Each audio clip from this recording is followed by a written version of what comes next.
your progesterone usually peaks around like 7 days post-ovulation. And this is important. Why I say that, because a lot of providers will check hormones that day and they'll just say an arbitrary 19 to 21 day check for progesterone. If you have a longer cycle, that's not going to be accurate for you. Let's say it's like a 35-day cycle or even a 40-day cycle. Your luteal phase actually does not change, doesn't deviate that much. So your luteal phase is very dependent on the lifespan of that corpus luteum. So with that being said, it's a pretty consistent 12 to 14 days if you don't have a luteal phase defect. So take your whole cycle and then subtract 7 days. And that's when I would go get labs. That's just a pet peeve of mine of when women, and then they're like, oh, they said I didn't ovulate. I'm like, because this was on the completely arbitrary day. Like,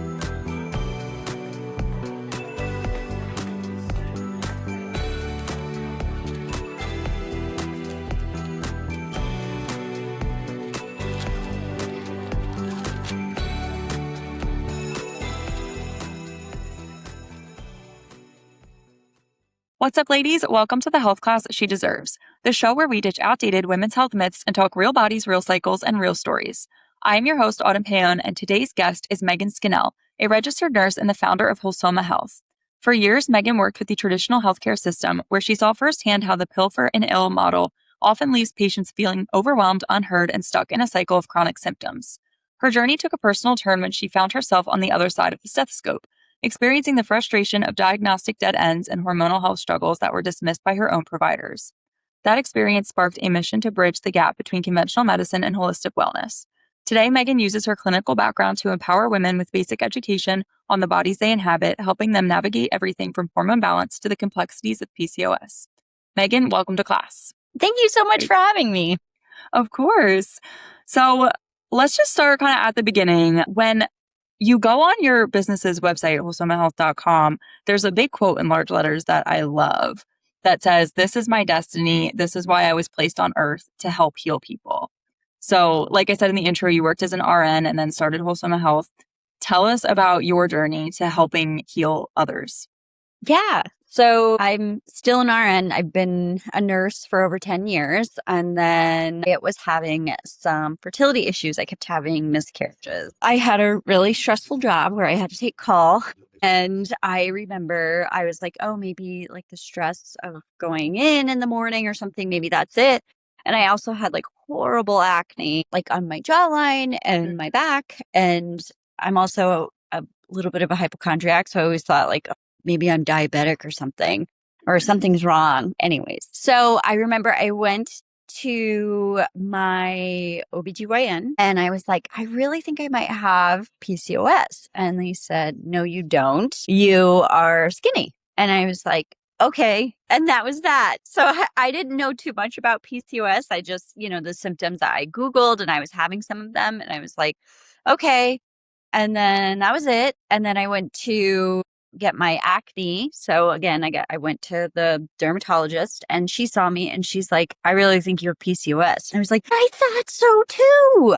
And I told her everything that was happening, all my miscarriages and everything. She goes, I'm going to get your hormones and stuff checked. I want to see where you're at. So my dermatologist was the one who decided to check my hormones. And lo and behold, I had PCOS. She was like almost certain of it. And I told her that they told me no because I was skinny. And she was like dumbfounded. And she goes, that has nothing to do with this.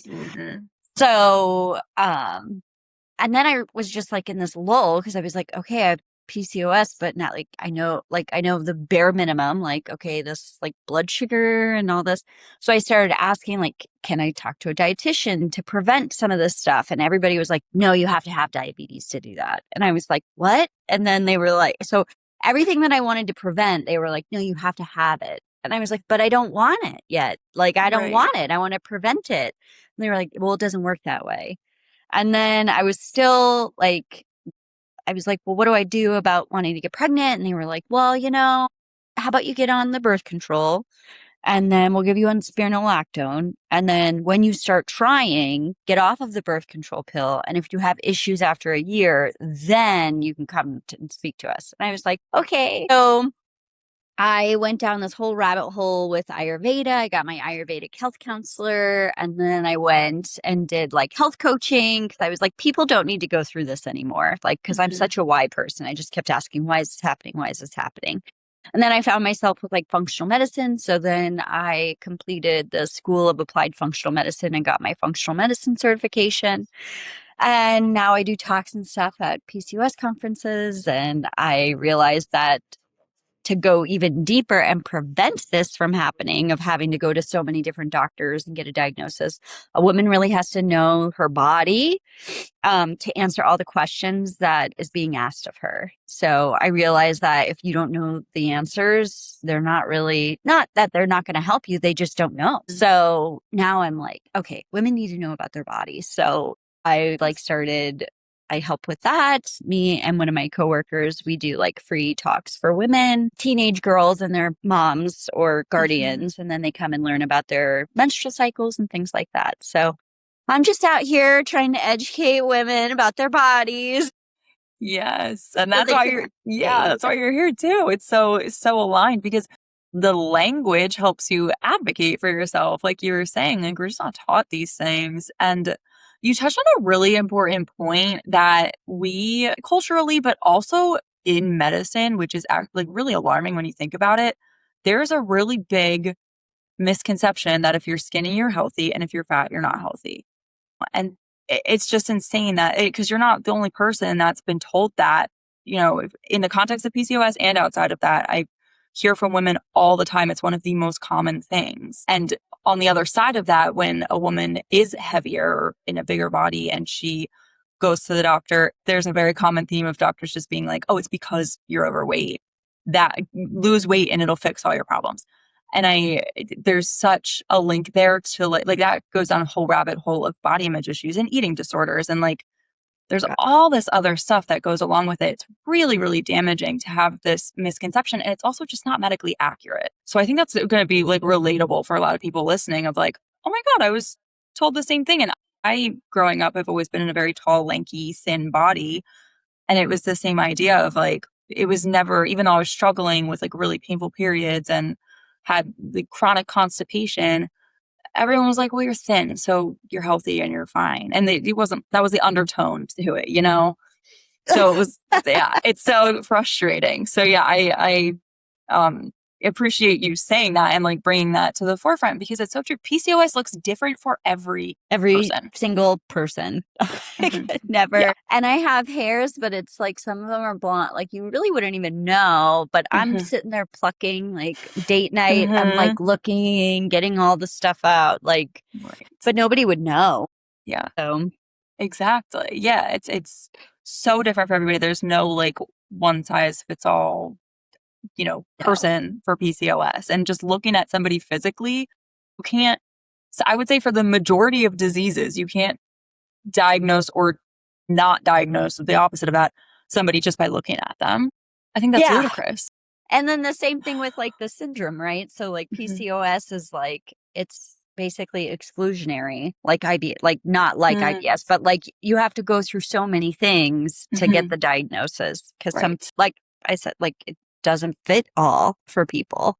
Right. Exactly.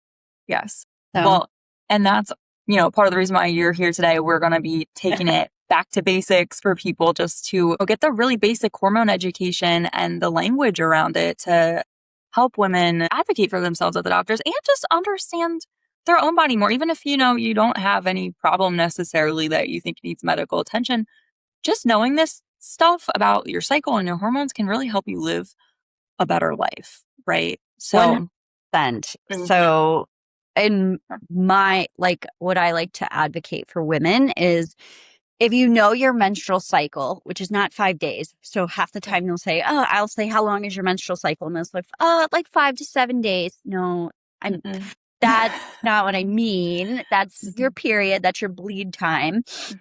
I'm curious about like your whole cycle. So that's going to tell me like a lot that I need to know about your health and everything else. And a woman with her fertility, like if you're having suboptimal fertility, there's plenty of science backing that if you're having issues like with miscarriages or infertility, that you might have like autoimmune diseases down the road and all of these comorbidities along with that. So staying on top of it and just tracking it so you know, and then you can answer these questions. If you are at the OBGYN and they say, oh, it was the last day of your menstrual cycle. And you're not like, I know it was a month ago. I'm really regular.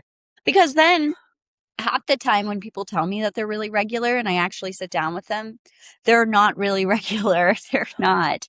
It's deviating so many days. So like the whole cycle, 28 days is basically like the median of a woman's cycle, but people don't have to have 28 days for you to be, healthy.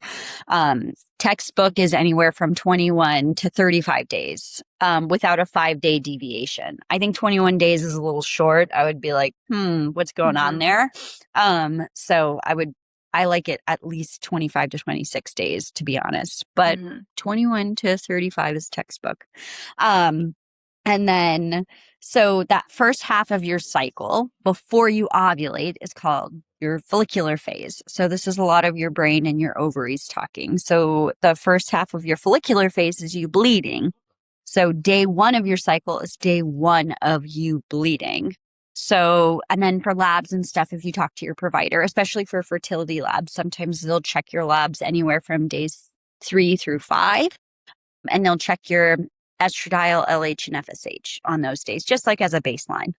And then everything's kind of just baseline, estrogen's low, everything. So like that, those PMS symptoms, a lot of people like correlate those with like high estrogen symptoms. They're actually not. It's when your estrogen's really low, you become weepy and mess, and you might feel a little short with people or moody. And that's because our estrogen's in the tank. You might even get like hot flashes during your period. And I want to know about these things because it lets me know too, how low is your estrogen getting here?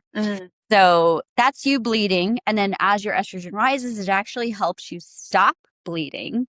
And then that's when your brain is starting to get ready for ovulation. So we're jumping after you're done bleeding, like towards the tail end of it, your body's already trying to ovulate again.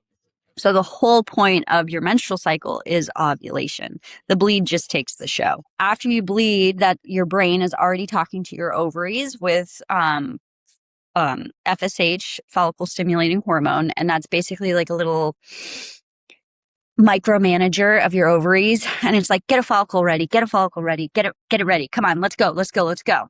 So this getting that baseline FSH, if it's really high, it lets us know that your ovaries and your brain's either pretty annoyed with your ovaries or your ovaries are just not responding to it. It's done with it. So in like perimenopause or something, we'll see the higher FSH numbers. And then, so FSH is rising, and then your ovaries basically will start getting a follicle ready. They'll pick out a follicle, and then they respond back to your brain with estrogen. So your estrogen starts peaking. And as it starts peaking, it creates that cervical mucus, that fertile cervical mucus, so that egg white texture. So that's what we're really looking for. So if you're getting really good mucus, that's going to be anywhere from 7 to 2 days prior to ovulation. You'll get that kind of gradual rise. I thought that I had a yeast infection growing up this whole time. Like, I'm not even joking. When I was in high school and I would get the cervical mucus, I'd be like, oh my gosh, I had this weird yeast infection. I keep getting it. And I was in high school and it was super embarrassing.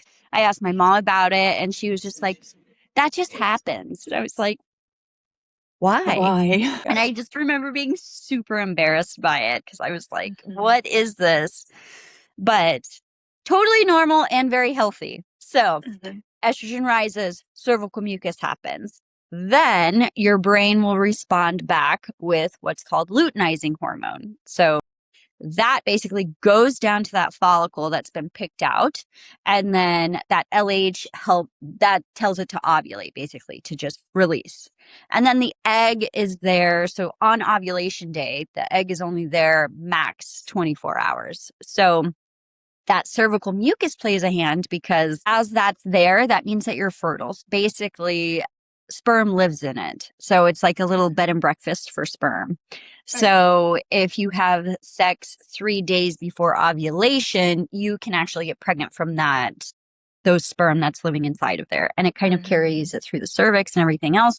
So it's already there ready to hang out with the egg. So that's the significance of the mucus as well. So then you ovulate, the egg's only there for 24 hours. And so if you put sperm into the, into the vault, then you're going to basically increasing your chances of getting pregnant. And then once that egg releases, then you ovulate and it leaves the shell behind. And then you enter your luteal phase. So you're no longer in your follicular phase anymore. You're entering your luteal phase. And there's all these like Instagram posts of like, I'm in my luteal phase, back off kind of thing. Yeah. And that's because, during ovulation, your estrogen peaks, your testosterone peaks, your body's basically trying to get you pregnant. So it's like, all right, you're feeling good, So if you have things that, like if you have a talk at work or something like that, make it around your ovulation because that's when you're going to be really captivating to people because you're feeling yourself. And then once we enter into our luteal phase, progesterone starts taking the show. So we kind of like turn inward and we're not like super outgoing.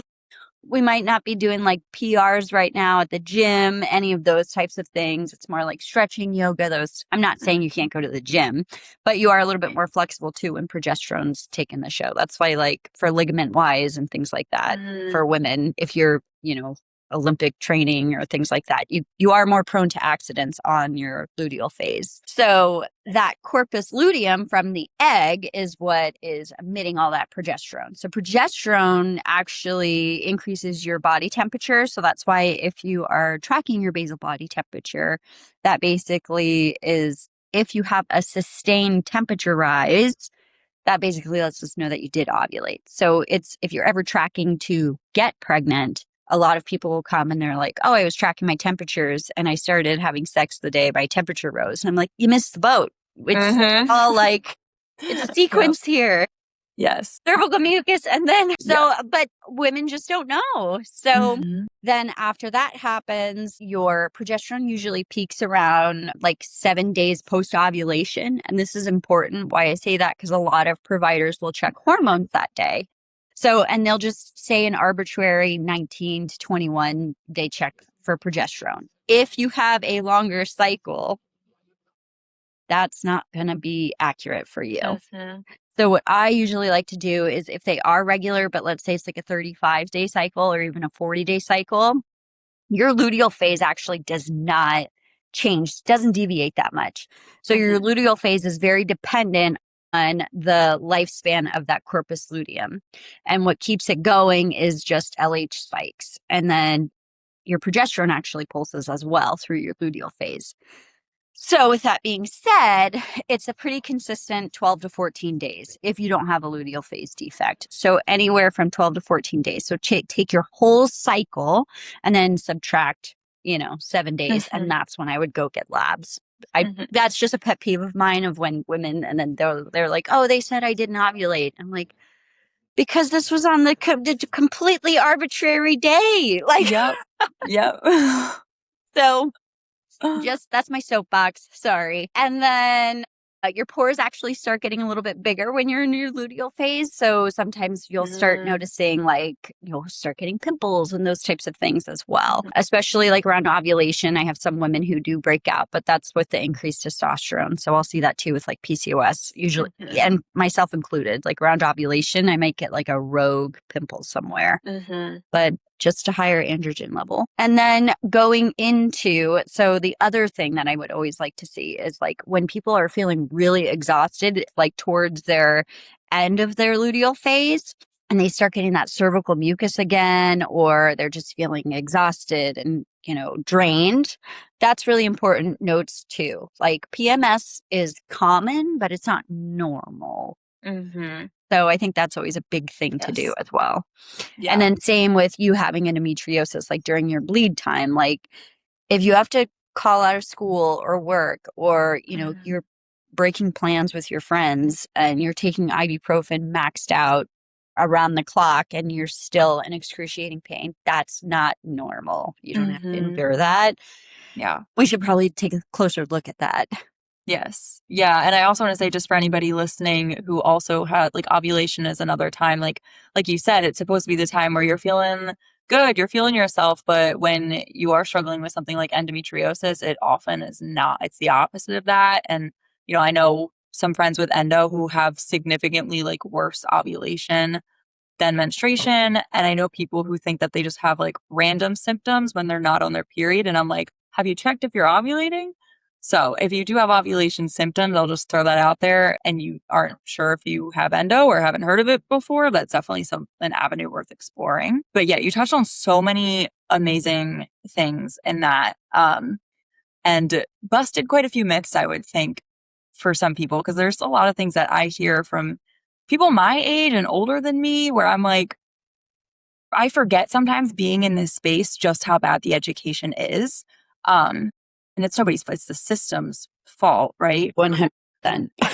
Like you said, one of my biggest pet peeves, like you said in the beginning, is when people refer to their period as their cycle and they say, I'm on my cycle. Please, we have to stop saying it. It might sound like ridiculous. It's semantics matter, I think, when it comes to women's health. You're never off your cycle unless you're using hormonal birth control or you go through menopause or you're pregnant. Otherwise, you're cycling. And so when you refer to your cycle as your period, it shows this like really deep misunderstanding of it. Your cycle is that entire month long. And menstruation is one part of that. And also I love how you said ovulation is the point.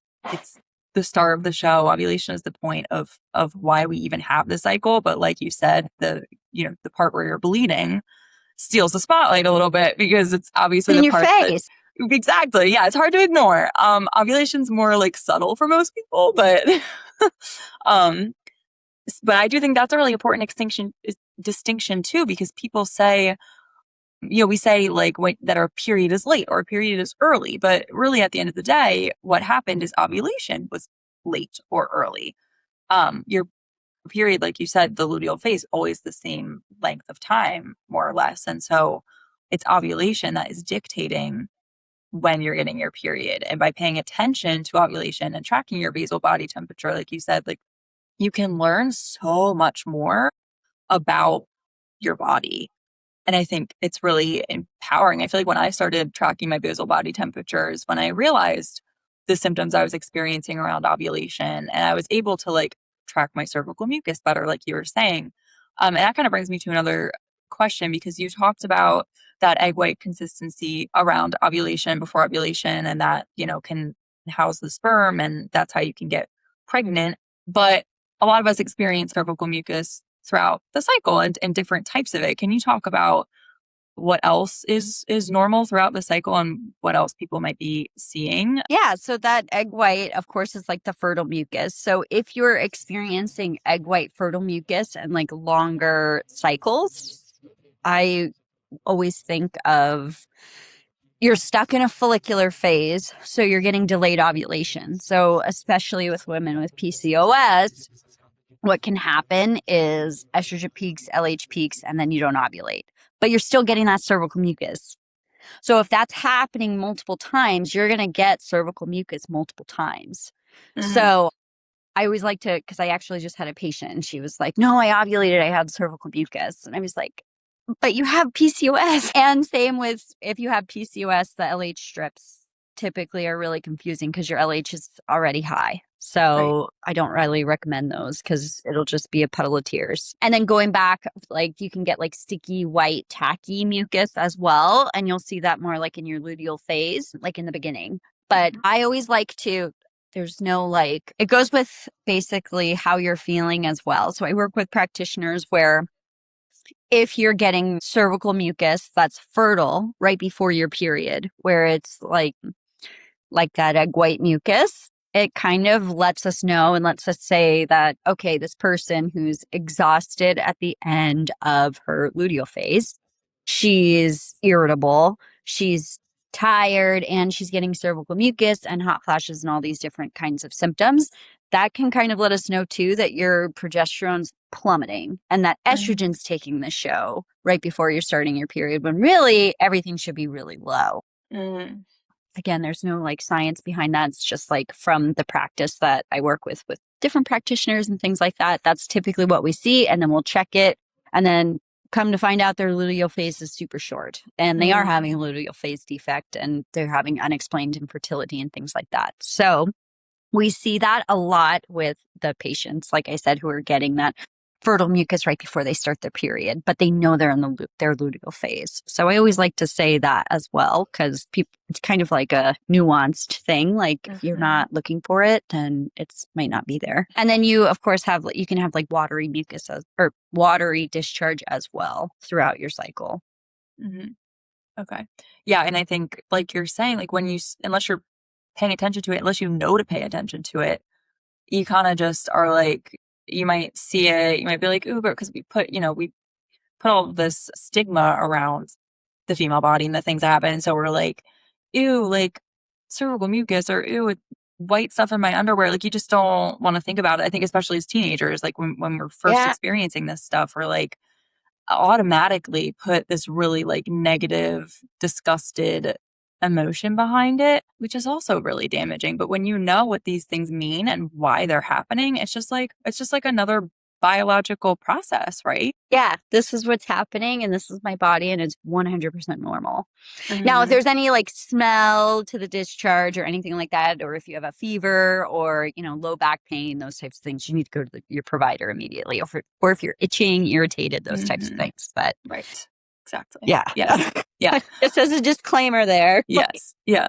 No, yeah, absolutely. And so let's dive a little bit deeper into what these kind of like main hormones are doing for like our mood and our energy. I know we talked about like what they do in terms of the cycle and fertility, but when it comes to, how we're going to be feeling and the effects on the brain, and sort of, I guess, how we can sort of plan our life to optimize these hormones. Do you have any advice for that? Yeah. So, when everything's low, when you're actually menstruating, when you're, on your period, you might not feel like doing much and you might be really tired. And that's basically because, like I said, your estrogen's really low. You don't have any progesterone in your follicular phase. You shouldn't. I shouldn't say you don't. There's, of course, outliers to everything. Working in healthcare, there's outliers everywhere. But typically, you do not have any progesterone. So you might feel really tired and that's okay. And I feel like they do such an like even on like the Tampax commercials and all that of them playing sports and doing all that, like you can still do this. It's like, you don't have to do it though. You can just sit in your bed and just be nice to yourself. You don't have to do that. So you might be tired on your period. And then, like I said, around ovulation, that's when testosterone starts getting higher. So our sex drive starts getting higher.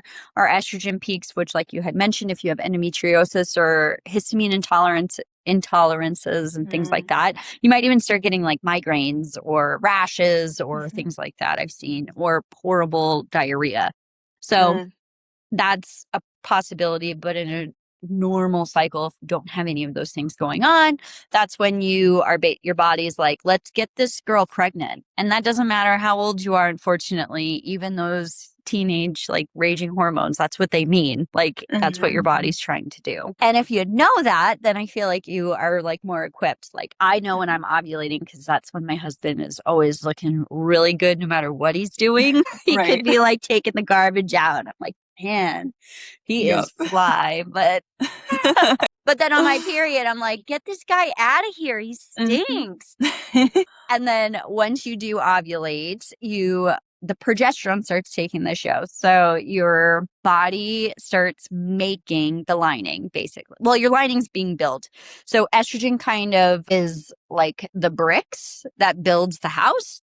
And then progesterone is like the mortar that keeps it together like that. And then after it's there, if you're not pregnant, then you kind of release the whole thing. As you're in your luteal phase, you might get a little bit hungrier too. And that's 100% normal.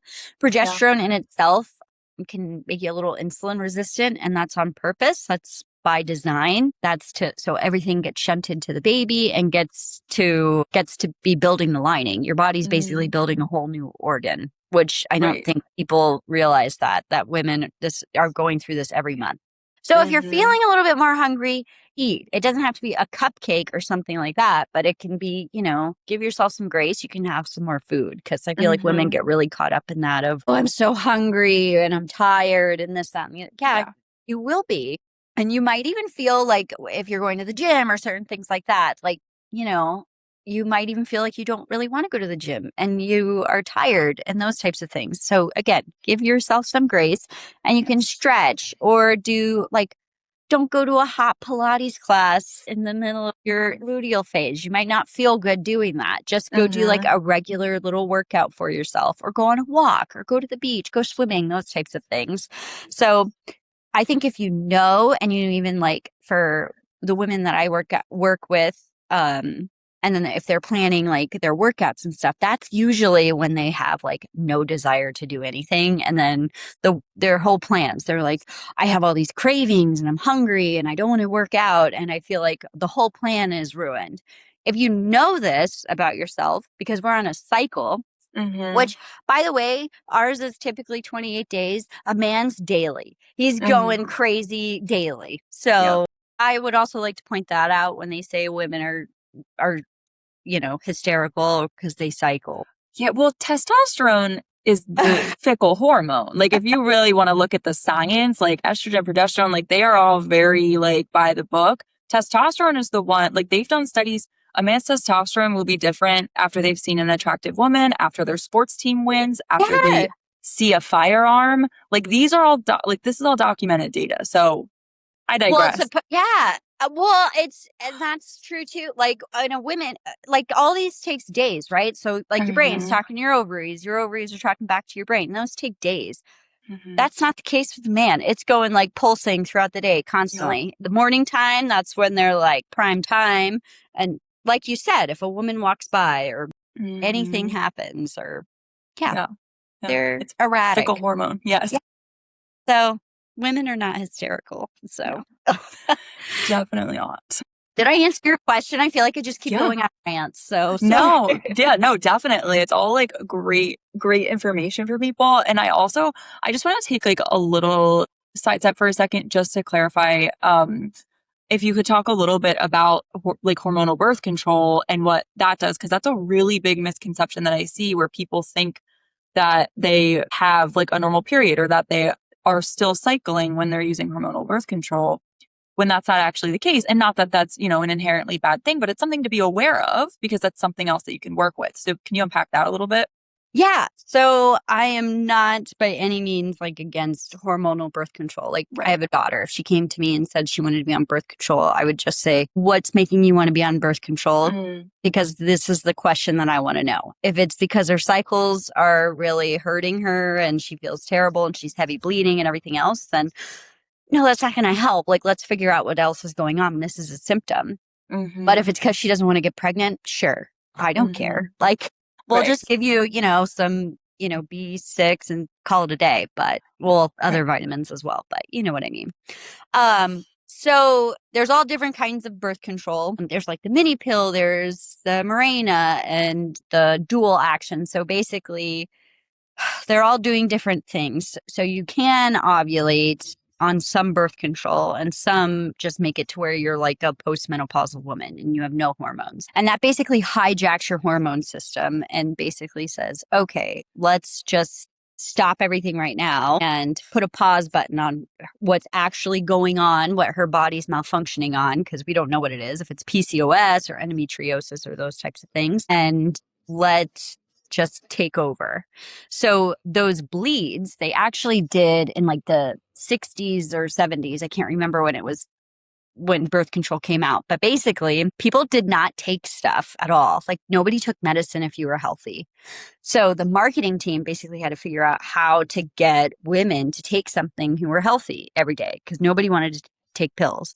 And they basically said, okay, well, let's make it as natural as possible. So we'll just put sugar pills in those pill box or in the pills. So then they're having a withdrawal bleed instead of an actual period, but that's going to mimic the period. So they're going to feel like it's normal and they're just Mm, not missing it because women actually, Like my grandma, she knows all this stuff about her body. She knows how to track her cycles because they didn't always have birth control. So you had to track so you didn't get pregnant and end up with like 10 kids. Right. So it really was like my mom's generation and our generation that don't know anything about it. Like my mom didn't have to because she just was given the pill. But sorry, I sidestepped.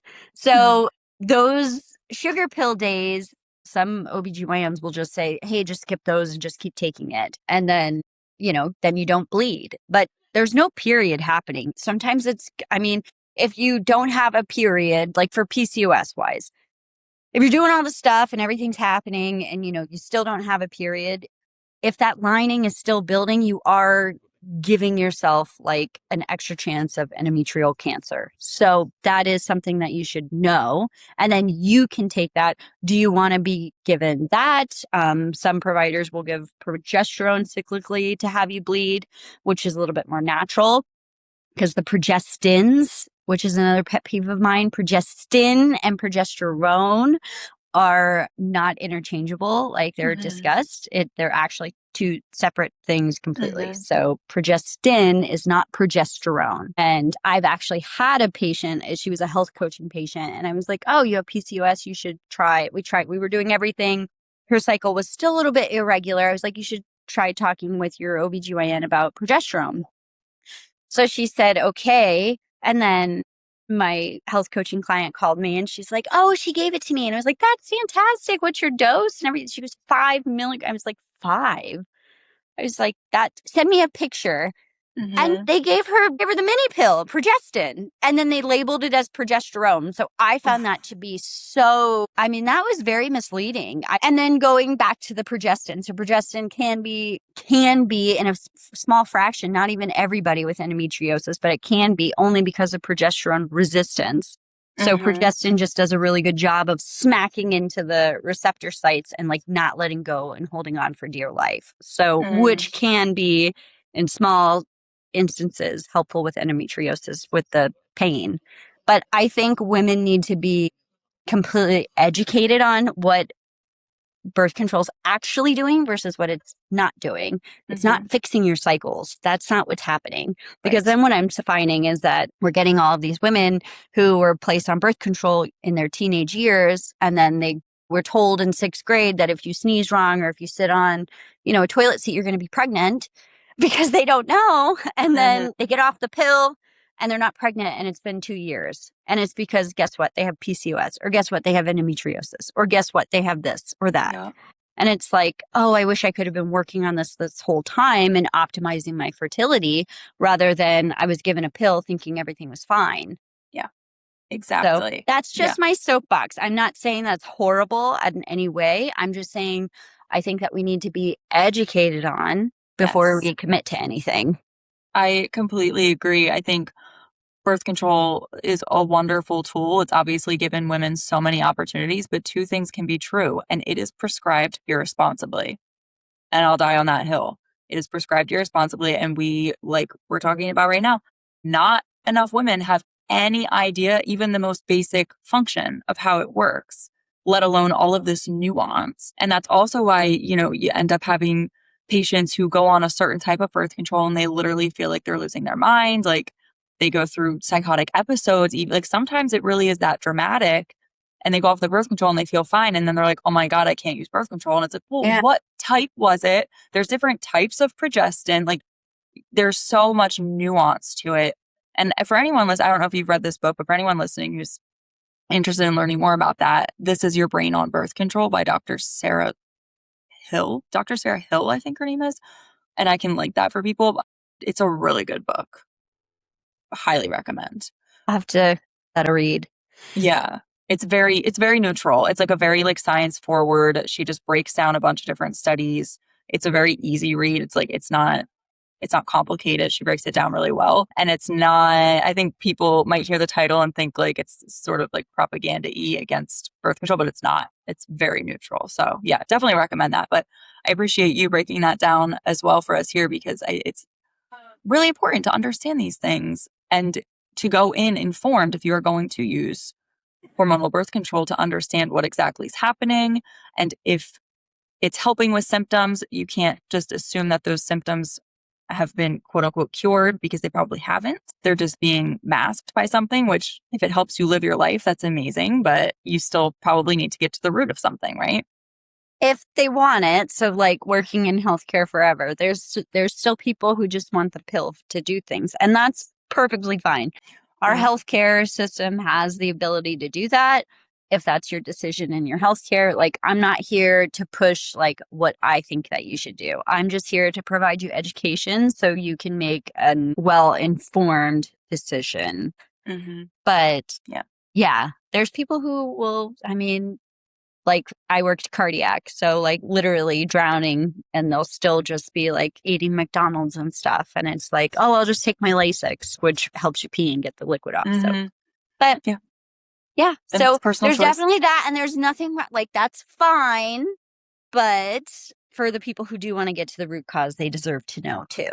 Exactly. And like you said, it's educated. Like as long as you're educated, you know what's happening, and then you can make that decision. And if you still want to, Yeah. I if mean, you we have just, to do that. Like yeah. surgeons have to do that for, before you go get the surgery, before you go get a procedure, they have to give you informed consent, Yeah. which they should be doing for medications, which I just don't think birth control had the biggest bang for that. I completely agree. I think that's one of the, main things that really will bother me is that informed consent portion of it. I don't say, just based on the women that I speak to in my life and the things I hear, the misconceptions I hear about hormonal birth control, I'm like, oh my God, what doctor didn't tell you X, Y, and Z? And again, it's not a bad thing, but you need to be aware, like you need to know. So yeah. And I'm trying, my social media stuff. And I remember I posted, it was probably like a year and a half ago. And it was like, you don't get your period when you're on birth control. And like, I had like such hate, like comments on it. And I was like, I'm not saying like birth control's bad. I'm just trying to tell you, like, you're not. Like, that's like, if you want to get pregnant, I would get off of it and see how well, like, you're actually ovulating and everything. Because there's a reason why you got on it if it wasn't to not get pregnant.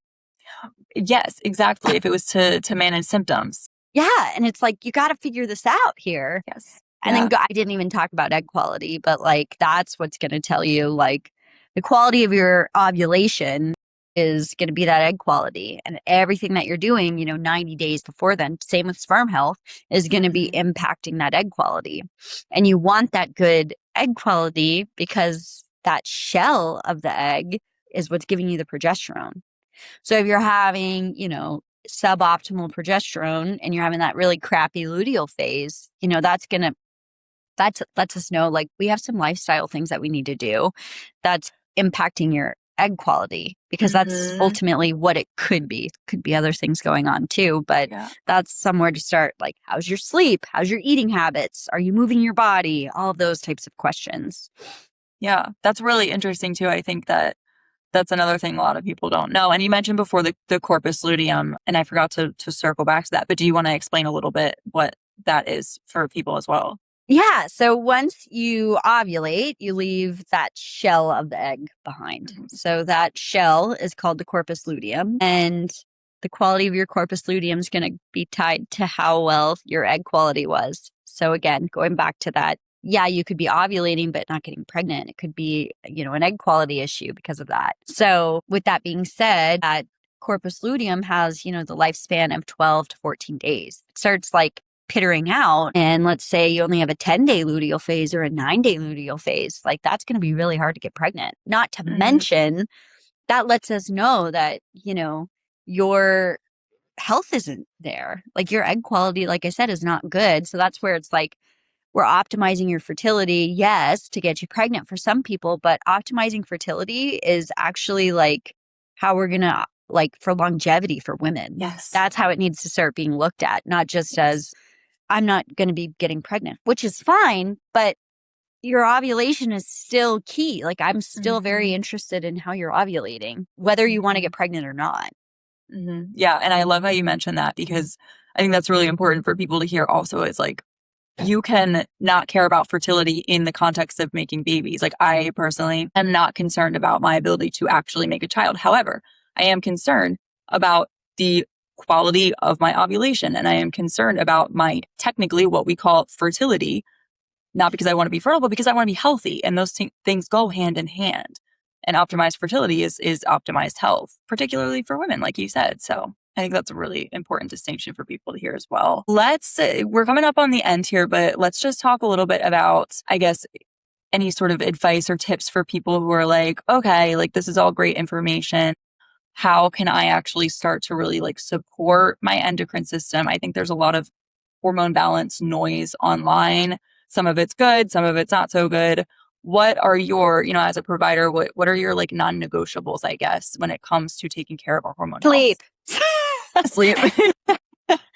Sleep. Yes. A woman, you need your sleep. So people say 7 to 9 hours, at least 8 for me. Like I want you to be sleeping at least 8 hours a day. Or you got to sleep. Yes. That's when your body's fixing. Your body's almost like a road. So if you're not sleeping, when is your body going to fix itself? So, and that's when that deep sleep, the rejuvenation of like everything's getting fixed and your body's in deep, like relaxing, it's not stressed out. It's clearing everything out. So sleep is really big for me. And then I like a balanced diet. Like I know like I hate saying protein because everything that's happening, but women are severely under eating protein. Like we can typically get fats, but man, I'm surprised with how many people don't eat vegetables. You have to eat vegetables, people. Like you have to. I like 35 grams of fiber. That's how we clear like all of our toxins and things like that. So just a well-balanced diet and sleep, I think, is a good part. And you don't have to do everything all at once. So like do health coaching. So it's all starting slow. So, the first week, start with breakfast or just start with your water intake.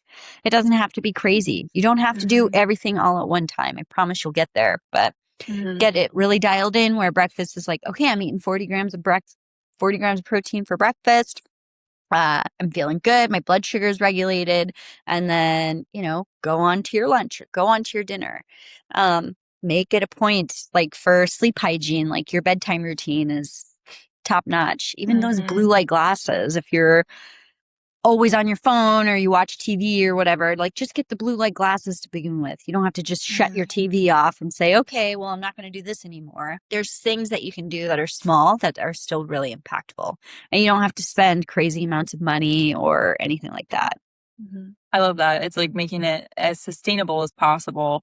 However much you have to break it down into however tiny steps, like that's how you start. And so, I love that. And I think water, honestly, for a lot, like I can't tell you how many women my age, I'm like, it's not a flex that you don't drink water. That's not a flex. That's an evolutionary failure. What do you mean you don't drink water? So it's important. And I think that's like one of those simple things of like, figure out what makes it easier for you to drink water. If you need to like have lemons on hand, maybe. Yeah. Or because I had a health coach and I wasn't drinking a lot of water. I was a nurse. So like you just run around basically. Right. She's like, I was like, I drink my water, but then I can't like go to refill it because I'm so busy. And she's like, why don't you get a bigger water bottle? And I was like, that's the smartest thing anybody's ever said. So I got a bigger water bottle and the water was not an issue anymore. I was getting it wasn't even so much of me not drinking it or like I didn't want it. It was just the fact that it wasn't available to me. Yeah. Make it convenient. Yeah. Conveniency. Exactly. And that can go for so many other things as well. Like if you have really like convenient, if you're trying to snack less, for example, if you keep snacks in your house and it's super convenient, you're going to continue to do it. So if, stop buying them, put them in a really inconvenient spot so they're not easy to get. Like, there are so many little things that you can do to just take one step. And then that tells your brain, oh, we're moving. And when you do that, then you get the dopamine and you continue taking more steps. Yeah. You just have to get over the hump, I think. And that's where people get stuck. But yeah, that's really, really great advice. And sleep, obviously, too. Like you said, I knew that was going to be your first one. I was like, yeah. It's so important. It is. It really is. Yeah. And it's like probably the one that a lot of us struggle with the most, I think. Oh, yeah. Yeah, it can Well, be. even if you're like not sleeping, you're just not resilient for stress during the day. You're Mm, going to be more insulin resistant. Like people don't even think about that. They're just like, oh, I mhm, didn't sleep. And it's like, mhm, okay, but it really wrecks your hormones. And it's like mhm. there's so many more hormones than just estrogen and progesterone and testosterone. So, Exactly. Yeah. Yeah. And I'm pretty sure they've done studies too where you're more likely to reach for like the more like the quick carbs as yeah. opposed to like healthy fats and that kind of thing. If you slept poorly or you slept less, you're more likely to eat quote, I don't like saying healthy versus healthy, but the Yeah. quote unquote unhealthy things. Yeah. So it's so true. It affects everything. And I think all of us know that we're just not as nice when we didn't sleep well. So No, I'm not. yeah. I'm No. like such a brat. And people always say to me too, they're always like, you're 26 years old. Like, why are you so concerned? I'm like, it's my bedtime. They're like, oh my God, like act your age, go out, have some fun. And I'm like, not tonight. Maybe like every now and then when I'm ovulating, usually I'll Yeah. try to time it. But I'm like, I'm deep in my luteal phase right now and I'm going to bed at 9 o'clock. Yeah. You There's can call nothing me wrong, grandma if you want. Yeah, exactly. but you're going Well, to feel better. You mhm. are. So, Exactly. Yes. This has been such a great conversation. I do have one last question that I'd like to ask all of my guests at the end. If sure. you could rewrite the health class curriculum that every woman deserves, what would your first lesson be? The menstrual cycle. Yeah. Like Yes. everything we talked about today. Yeah. So important. If you just understand it, then it gives you so much power just to know when something's off Hmm. Exactly. instead of you just writing it month to month. If you just know, which it's not neurotic if you're tracking your cycles, it's just you getting information. Exactly. Yeah. On like your body, like on your body. That's important. I would say that's really important. And yeah, I mean, men track their macros all the time. I would say that this is, more basic than that. And um I think also that the bar is so low for menstrual cycle education and just, the female body in general that even just the most basic class in not even I think high school is too old. I think it should start in elementary school. I mean, they teach you about your period. They don't teach you about anything else. Just the Yeah. most basic idea of the entire hormone cycle, I think would be life-changing for a lot of young girls. And I think also because, like we were saying, like the blood is the really obvious part of it. You can't ignore it. There's a lot of stigma around it. But I think if we broadened it to actually talk about the entire cycle, I think that there would just inherently be less of that like ew reaction Yeah. from kids. I think So so. yeah. Yeah. I think so anyways, but I do it. Well, I do it. So like I said, like me and my colleague, we do that for teenage girls or like 11, like around menstrual cycle Hmm. age all the Yeah. way up to 18. I try to split those up though. So like 11, 12, and 13, they kind of stay together, but Yeah. Yeah. That's and they amazing usually though. ask tons of questions and they'll act really embarrassed and their moms are always asking questions because they're learning too. And they're like, oh, it's I pretty cute. love that. I Yeah. love that. That's awesome. We need that everywhere. We really do. It just, I think it sounds dramatic, but I really think it'd be life changing for a lot of No, people. I think it is too. Like I said, my grandma knows all this stuff because her mom taught her, but I Mm-hmm. think it was a lost art. Mm-hmm. Exactly. Well, thank you so much for all of the work you're doing in this space and for being here today. I will make sure to link Holsoma Health in the show notes for everybody. Is there anywhere else that people can find you? Instagram, I have a Awesome. TikTok and Facebook. Great. I will link all of those for everybody as well. Thank you. Of course. Thank you so much, Megan. This was a really great conversation. Make sure you guys, if you're listening and you learned something new, make sure you send it to a friend so we can, get this information just being basic knowledge that we all know. So thank you Thank guys so much. Yes, of course. you. Yeah. Bye. Class dismissed.